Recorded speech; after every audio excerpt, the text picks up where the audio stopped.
Hello friends, welcome to you fitter techno channel. तो friends, vacancy को निकाला गया है high explosive factory Khadki Pune Maharashtra की तरफ से, जो कि म्यूनिशंस इंडिया लिमिटेड की एक इकाई है और ये गवर्नमेंट ऑफ इंडिया का एंटरप्राइज है और मिनिस्ट्री ऑफ डिफेंस के अंतर्गत आता है। यहाँ पर जो वैकेंसी निकाली गई है आपकी 1 ईयर की जो है कॉन्ट्रैक्ट बेस पर निकाली गई है।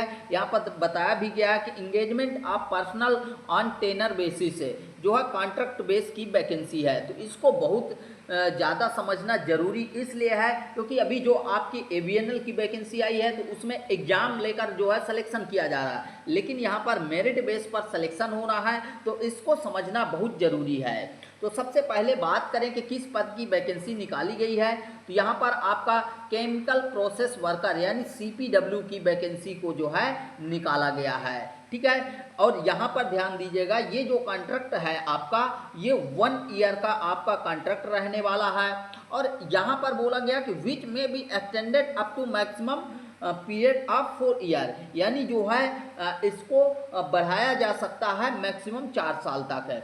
आगे इन्होंने क्या बोला गया कि बेस्ड ऑन फैक्ट्री रिक्वायरमेंट है, यदि कंपनी को आवश्यकता होती है तब आपको जो है ये कॉन्ट्रैक्ट बढ़ाया जाएगा और आपके इंडिविजुअल परफॉर्मेंस भी डिपेंड करेगा, आपके व्यक्तिगत जो परफॉर्मेंस रहेगा काम करने का उसके आधार पर भी डिपेंड करेगा कि आपका जो है कॉन्ट्रैक्ट बढ़ाया जाए या नहीं बढ़ाया जाए। लेकिन ध्यान रखिएगा, ये जो आपका कॉन्ट्रैक्ट बेसिस है ये दोनों जो है किसी भी समय जो है कैंसिल हो सकते हैं कर्मचारी द्वारा, यानी जो आप जॉब कर रहे हैं तो आपके द्वारा भी इसको कैंसिल किया जा सकता है या फिर कंपनी के द्वारा, इसमें कोई दिक्कत नहीं होती है। यदि आप बीच में कभी छोड़ना चाहते हैं तो ईजिली छोड़ सकते हैं, कोई इशू वहाँ पर नहीं होता है।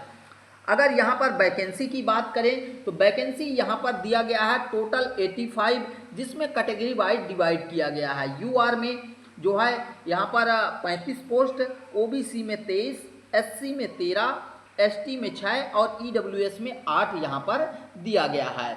अगर बात करें तो ये टेन्योर बेस्ड सीपीडब्ल्यू की वैकेंसी है। यहाँ पर जो आपका बेसिक पे रहेगा वह 19,900 रहेगा, प्लस आपका डियरनेस अलाउंस भी लागू रहेगा। क्वालिफिकेशन में आगे जो है डिटेल से डिस्कस करेंगे।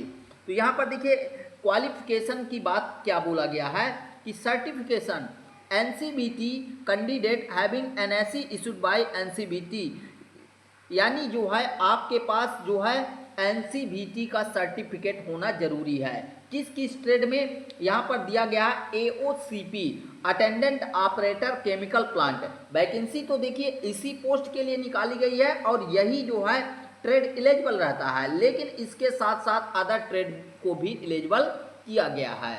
ठीक है, तो प्राथमिकता जो है इसी पर दी जाती है, तो आगे उसके बारे में डिस्कस करेंगे। यहाँ पर और ट्रेड की बात करें तो जैसे आईएमसीपी है, MMCP, LACP, RPO, fitter general, machinist, turner, sheet metal worker, electrician, electronic mechanic, boiler attendant mechanic, industrial electronic, RAC, तो इन सभी ट्रेड को एलिजिबल किया गया है। लेकिन आगे ध्यान दीजिएगा कि किस तरीके से एलिजिबल किया गया है। ठीक है, तो यहाँ पर आगे मिल जाता है।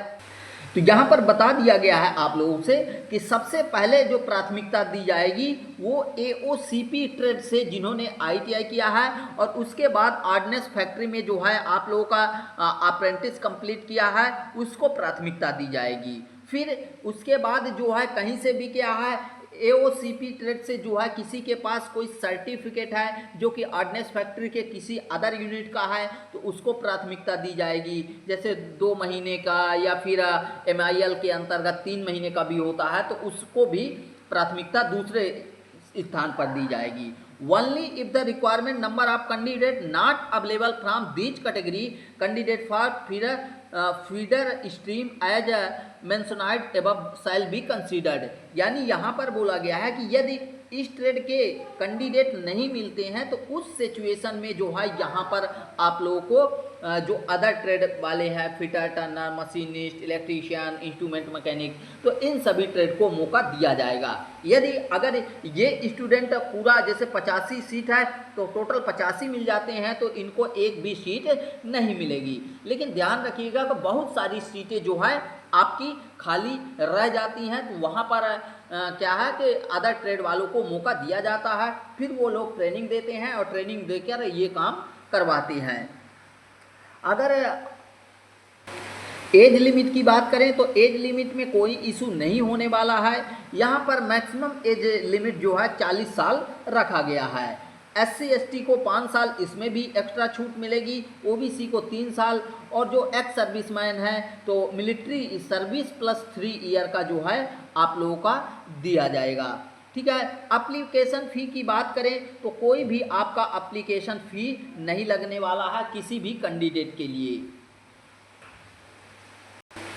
अप्लाई कैसे करना है, इसके लिए जो है आप लोगों को एक प्रोफार्मा नीचे इसी PDF में संलग्न किया गया है, तो उसको जो है फिलअप करके आपको ऑफलाइन बाय पोस्ट से भेजना होगा, जिसमें आपको टॉप पर ही लिख देना होगा ऊपर ही कि tenure base CPW personnel on contract base, ये जो है आपको मेंशन करना है। और सभी डॉक्यूमेंट जो लगाएंगे सेल्फ अटैचेड रखेंगे, साथ ही एक अलग से फोटोग्राफ भी आपको सेल्फ अटैचेड रखना होगा। इसके लिए आप लोगों को अलग से वीडियो मिल जाएगा कि कैसे आपको फॉर्म फिलअप करना है।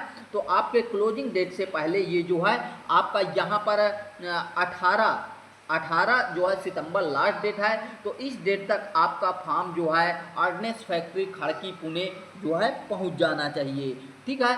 जब स्पेसिफिकेशन में बता दिया गया है, मोड ऑफ सिलेक्शन पर हमने डिस्कस कर लिया कि किस तरीके से। देखिए, सबसे पहले AOCP वाले ट्रेड को लिया जाएगा, जहां पर परसेंट बेस पर लिया जाएगा। फिर उसके बाद जो है अगर वहां पर सीट खाली रहती है तो उस कंडीशन में आपके जो अदर ट्रेड हैं उन पर जो है परसेंट बेस पर लिया जाएगा। और वेटेज जो है NCVT का आपका एग्ज़ाम का जो है 80% लिया जाएगा, और जो ट्रेड टेस्ट होगा, प्रैक्टिकल होगा, उसका 20% लिया जाएगा। ये इन्होंने बताया है। बाकी किस कंडीशन में लिया जाएगा तो वो तो ऑलरेडी डिस्कस कर लिए। जनरल कंडीशन की बात करें तो यहाँ इन्होंने बताया है कि जो आपका NSC है तो वो जो है आपका ज़रूरी है कब, जब आप फॉर्म अप्लाई कर रहे हैं उस कंडीशन में। बाकी रिजेक्शन का दिया गया है कि किस तरीके से अगर फॉर्म भरते हैं तो आपका यहाँ पर कैंसिल हो जा सकता है, ये बताया गया है। अदर बेनिफिट में इसको आप लोग एक्स्ट्रा अपने हिसाब से देख सकते हैं। अगर बात करें यहाँ पर टोटल लीव वगैरह की तो यहाँ पर अलग से दिया गया है कि वर्किंग पैटर्न आपका कैसा रहेगा टेन्योर बेस्ड में, फिर आपका कितना लीव दिया जाएगा वो दिया जाएगा, पूरा डिटेल यहाँ पर दिया गया है, तो आप लोग इसको अलग से देख सकते हैं। अब बात करते हैं कि कौन कौन से डॉक्यूमेंट, मतलब कौन कौन से फैक्ट्री जो है MIL के अंतर्गत आती है, तो यहाँ पर इन्होंने बता दिया है पूरा डिटेल। अगर बात करें कि फॉर्म कैसे भरना है तो बेसिक आपको यही प्रिंट आउट करवा लेना है, यहाँ से आपको प्रिंट आउट करवा लेना है। ठीक है। फिर वहाँ पर आपको इस वाले बॉक्स में फ़ोटो चस्पा कर लेना है, फिर यहाँ पर डिटेल अपना भर देना है। बाकी आप लोग कमेंट करेंगे तो इसका डिटेल अलग से मैं वीडियो बना दूंगा, कैसे आप लोगों को फॉर्म भरना है, कहाँ पर क्या लिखना है, तो डिटेल में बता देंगे, तो वहाँ से आप लोग को क्लियर हो जाएगा। तो आई होप इस वीडियो के माध्यम से आपको हमने सारी डिटेल बता दिया। अभी भी आपका कोई क्वेरी है, रिक्वायरमेंट है या इशू है तो आप लोग कमेंट बॉक्स में कमेंट करके बताइए, उसका जवाब रिप्लाई आपको ज़रूर मिलेगा। तो मिलते हैं नेक्स्ट वीडियो में। Thanks for watching and bye bye.